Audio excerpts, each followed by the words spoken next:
అరే పెద్దలందరూ ఒకసారి వచ్చారే. రండి సార్ రండి. ఇవాళ మా ఇంట్లో పండుగ రోజు. ఎందుకో తెలుసా సార్, నా ఆశయం నెరవేరింది. రాజాకృష్ణులిద్దరూ మారి కొత్త మనుషులయ్యారు. ఈ శుభ సందర్భంలో మీ అందరూ కూడా వచ్చినందుకు. మిస్టర్ రంగారావు, మేము వచ్చింది మీ పండుగలో పాలు పంచుకోవటానికి కాదు, నేరస్తులను అరెస్ట్ చేయటానికి. నేరస్తుడు ఎవరు సార్? చట్టాన్ని మోసం చేసిన ప్రతివాడు నేరస్తుడే. వాడు చట్టానికి సంబంధించిన వాడైనా సరే, బయట వాడైనా సరే. ఏమిటి సార్, ఎవరిని గురించి మీరు మాట్లాడేది? నాటకాలు రాయిళ్ళ ఎంత అమాయకంగా నటిస్తున్నారండి. అమాయక చక్రవర్తి అనే బిరుదు ఎవరికైనా ఇవ్వదలుచుకుంటే అది మీకే ఇవ్వాలయ్యా సూపరింటెండెంట్ గారు. Mister Rangarao, we're very sorry.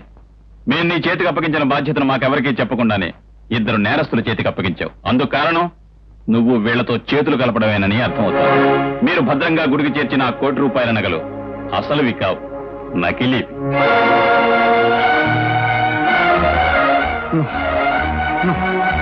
ఇది అబద్ధం.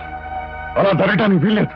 ఏం చేయవలసిందంతా చేసేసి ఏమీ తెలియనట్టు పోలీస్ వెంకటస్వామిలా మాట్లాడతారే. రాముడు భీముడు లాంటి ఇద్దరు దొంగల్ని చేరదీసి ఆ ₹1,00,00,000 నగల మీద కన్నువేసి వీళ్లతో కలిసి వాటిని మార్చేసి. ఆయన మరొక మాట అన్నావో నీ నాలుగు చీరేస్తా. వ్యక్తి కోసం రక్తాన్ని కూడా ధారపోసి ఆ పెద్ద పురుషుని పట్టుకుని నేస్తాంటావా? యుద్ధడి మారినప్పటికీ మమ్మల్ని కేడీలనాలుంటే అను. మమ్మల్ని దొంగలను నేరస్తులను మేము భరిస్తాం. అంతేగాని ఆయన ఒక్క మాట అంటే మేము ఊరుకునేది లేదు. కృష్ణ, రాజా ఆగండి. సార్, ఆ పెట్లో ఉన్నవి నిజంగా నకిలీ నగలేనా? అవును రంగారావు, 1-2 సార్లు పరీక్ష చేయించాం. అయితే అది నా తప్పు, నా నేరం. నన్ను అరెస్ట్ చేయండి. మంచి చేయటమే తెలిసిన ఈ చేతులకు బేడీలు వేయడానికి వీల్లేదు. ఏమైనా సరే ఆయన అరెస్ట్ చేయడానికి మాత్రం వీల్లేదు. మిస్టర్, జరిగిన దానికి చట్టరీత్యా మీ ముగ్గురు బాధ్యులే. మీ ముగ్గురిని అరెస్ట్ చేయక తప్పదు. ఇన్స్పెక్టర్, అరెస్ట్ చేయండి. ఆగండి. చట్టానికి తలవంచడం ప్రతి పౌరుడి బాధ్యత. దాన్ని ఎదిరించడం పెద్ద నేరం అవుతుంది.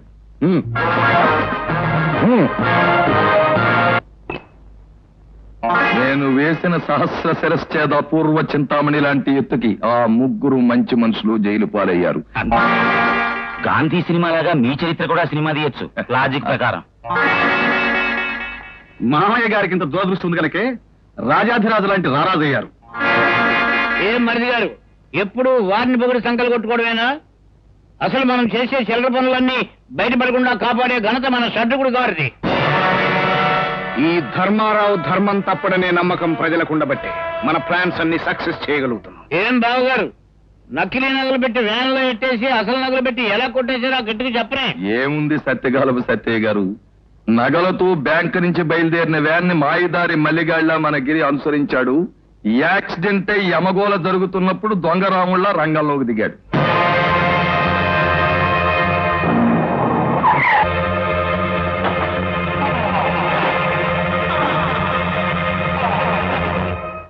ఏం ఎలా ఉంది మన పథకం గోవుల గోపన్న గారు? ఆ ఎస్పీ గారి పిల్లలు వ్యాన్ కింద పడకపోతే, ఆ వ్యాన్ వాళ్ళు ఆపకుండా పారిపోతే నా ఏడాది మనందరం భాష పిచ్చి పుల్ల ఇలా చచ్చు భాష మాట్లాడతారే. ఆ ఎస్పీ గారి భార్య వ్యాన్ కింద పడకపోయినా ఆ వ్యాన్ ని డాష్ కొట్టడానికి అన్ని ఏర్పాట్లు చేసాం. జాతక రత్న మిడతం బొట్లు. ఇప్పుడు మీ అందరినీ తలో ప్రశ్న వేస్తాను. బొమ్మలు చెప్పిన కథల జవాబు చెప్పండి. ఈ లోకంలో అన్నిటికన్నా ముఖ్యమైనదేది? డబ్బు.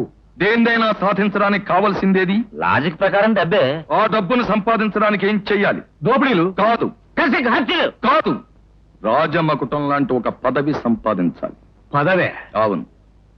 మనలోనే ఒకరిని రాజకీయాల్లోకి తోసి ఏ చైర్మన్ చలమయ్యగాను ఎమ్మెల్యే 7 కొండలుగాను తయారు చేసి పదండి ముందుకు అని ఉత్సాహపరిచి ఏ మంత్రిగాను చేసేస్తే ఆ తర్వాత మనం ఏం చేసినా అడిగేవాడు ఉండడు, ఎంత సంపాదించుకోవాలన్నా అడ్డుండదు. అలాంటి రాజకీయ మాయలమారి రూపం ధరించడానికి అన్ని విధాలా సమర్థుడు, అఖండుడు, అగ్గి పిడుగు లాంటి మన కాళిదాసేనన్న అభిప్రాయం. ఏం పెద్దబాబు గారు, మాకు లేని కోరలు కొమ్ములు వారికే ఉన్నాయి. నిస్సందేహంగా వారికే ఉన్నాయి. ప్రజానీకాన్ని అదరగొట్టేయగలిగిన వాగ్ధాటి, శత్రువుకి పక్కలో బళ్ళంలా ఉంటూ వెన్నుపోటు పొడవగలిగిన నేత్పరితనం పుష్కలంగా వారికే ఉన్నాయి. త్వరలో వారినే మనం ఎమ్మెల్యేగా చేసుకోవాలి. లాజిక్ ప్రకారం మీ కాళ్ళు కడిగి నా నెత్తిని చల్లుకోవాలి. జయ, ఏమిటమ్మా నువ్వు చెప్పేది? అవును బావా, నువ్వు నిర్దోషమని రుజువై బయటకు వచ్చేదాకా పచ్చి మంచినీళ్ళు కూడా ముట్టుకోనని ముందుకేసిందక్క. నిద్రాహారాలు మానేసి దేవుడి ముందు కూర్చుని అనుక్షణం కుమిలిపోతుంది. అక్క పరిస్థితి చూస్తే నాకేమో భయంగా ఉంది. నువ్వు చెప్పేది నిజమేనా? అవును బాబు. రాజా, తిండి నిద్ర మానేసి ప్రాణాలు పోగొట్టుకోబోతున్న వదిన మనం రక్షించుకోవాలంటే ముందు ఎస్పీ బాబు నిర్దోషిని మనం నిరూపించాలి. అవును కృష్ణ, ఎలాగైనా మనం ఈ రాత్రికి ఈ జైలు నుంచి బయటపడాలి.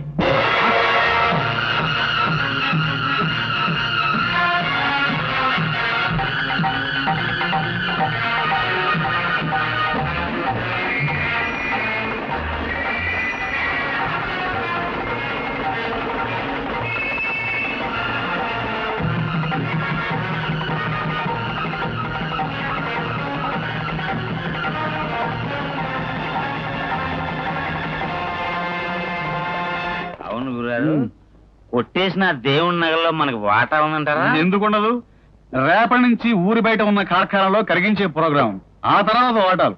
ఇంతకీ ఎలక్షన్ల దగ్గరకు వస్తున్నాయి, ముందు నువ్వు పోటీకి పోట్ల గిత్తలా తయారవ్వాలి. రేపటి నుంచి ఎలక్షన్ మీటింగ్స్ లో రెచ్చిపోవాలి. చేసినా చేయకపోయినా జనానికి ప్రామిస్ మీద ప్రామిస్ గుద్దేయాలి. ఆడవాళ్ల ఓట్లు కూడా నీకే పడాలంటే వాళ్ళకి అది చేస్తాం ఇది చేస్తాం అని అన్నారు. ఏంటి చేసేది? కడుపా? ఏమే జాంబవతి, గెస్ట్ వస్తున్నాడు, కోడేపుడు చేయవే అంటే చిప్స్ అట్టుకొస్తావా? ఈ చెత్త చెదారం తినడానికి ఆయన ఏమన్నా గేదె గుర్రమా? లాజిక్ ప్రకారం కోడిని కోయినందుకు నీ తోలు తీసేయాలి. పోనీ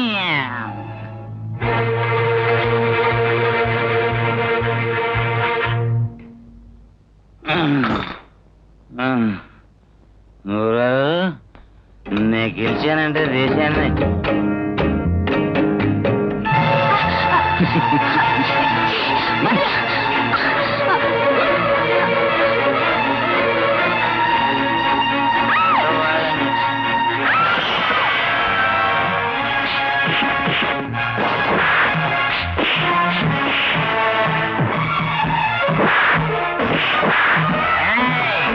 ఎవరో కొట్టుకుంటున్నారు. నా ఇంట్లో ఫైట్ ఏంటి?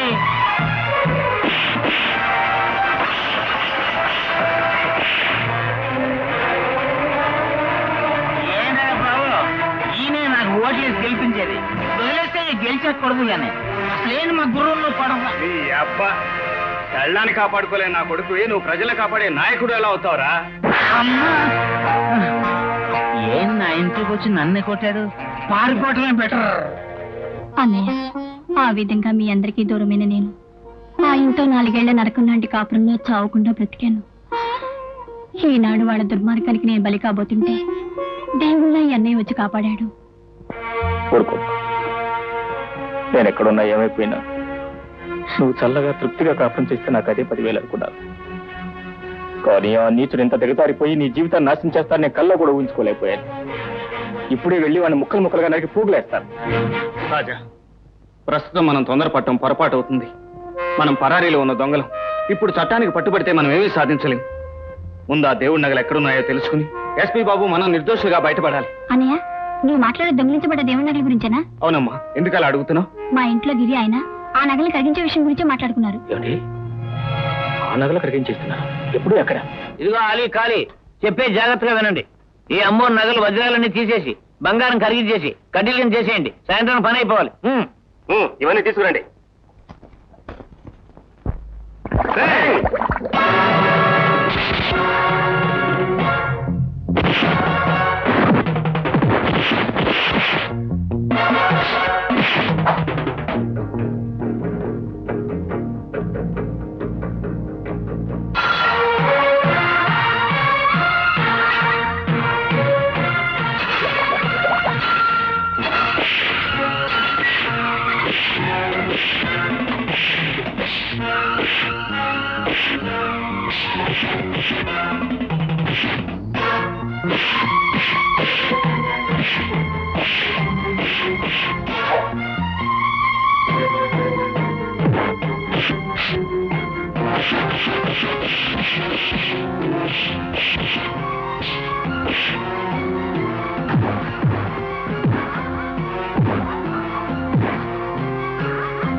పట్టుకోండి.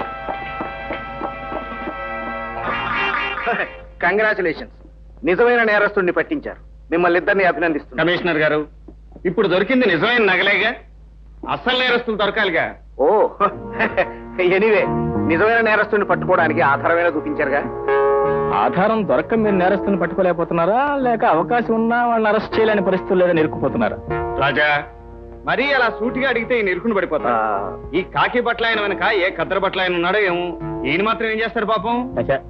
పాపం ఈ కాకి బట్టల కమిషన్ మాత్రం అలాంటి వాడు కాదు. ఏమాట కామాటే వెనక ఎన్ని కద్దరు టోపీలు ఉన్నా ఆయన చేయదలుచుకుని మాత్రం సూటిగా చేసుకుంటూ పోతారు. ఏ సార్? అవునవును, ఆ దొరికిన వాడిని పట్టుకుని 4 అంతే, అసలు వాళ్ళ పేర్లు బయట పెట్టేస్తారు. అక్క అక్క, బావ నిర్దోషం తేలిపోయింది. ఇవాళ జైలు నుంచి రిలీజ్ చేస్తున్నారు. మిస్టర్ రంగారావు, వ్యక్తిగతంగాను డిపార్ట్మెంట్ పరంగాను నీకు నా అపాలజీస్ చెప్పుకుంటున్నాను. All right sir. నిజాన్ని బయటపెట్టి అసలు దొంగలను పట్టించి నా నిర్దోషిత్వాన్ని నిరూపించిన నా రాజాకృష్ణులకి నేను ఎంతో కృతజ్ఞుడి సార్. అదేంటి సార్, మీరు మా కృతజ్ఞత చెప్తున్నారా? మా జీవితంలో మేమేం సాధించినా అది మీ ఘనతే. అవును సార్, మేము మీరు వెలిగించిన దీపాలం. మరో గుడ్ న్యూస్ మిస్టర్ రంగారావు, రాజాకృష్ణలు మీ కట్టుదిట్టంలో ఉండాల్సిన శిక్షాకాలం ఈ రోజుతో పూర్తయింది. Thank you sir. ఇది రాజా అంకుల్ ముద్ద, ఇది కృష్ణ అంకుల్ ముద్ద, ఇది నా ముద్ద. రాజా సార్, నాకు తెలిసిన ఒక కంపెనీలో నీకు మేనేజర్ పోస్ట్ కి రికమెండ్ చేశాను. ఒక వారం రోజుల్లో అపాయింట్మెంట్ ఆర్డర్స్ వస్తాయి. Thank you sir. Thank you. Krishna, నా హామీ మీద నీకు ట్యాక్సీ కొనుక్కోవడానికి ఒక బ్యాంకు లోన్ ఇవ్వడానికి ఒప్పుకుంది. చాలా సంతోషం ఎస్పీ బాబు. మీరిద్దరూ పెళ్లి చేసుకుని నువ్వు ట్యాక్సీ మీద సంపాదించిన డబ్బులో కొంత, ఆమె కూరగాయల మీద సంపాదించిన డబ్బులో కొంత కలిపి ఆ అప్పు తీర్చేసి హాయిగా ఉంటుంది. అట్లాగే. మావా ఇటరా. మావా, టాక్సీ మీద అప్పు తీర్చేశాకే పెళ్లి చేసుకోవడం మంచిది. ఎందుకంట? పెళ్ళైతే అప్పు తీర్చలేవు. ఎందుకంట? ఎందుకా? పెళ్ళైతే నువ్వు టాక్సీ నడపవు, నన్ను కూరగాయలు అమ్మనివ్వవు, రాత్రి పగలు నన్ను వదిలిపెట్టవు. 6 నెలలు కాకుండానే అమ్మా అమ్మా అమ్మా నీ అమ్మా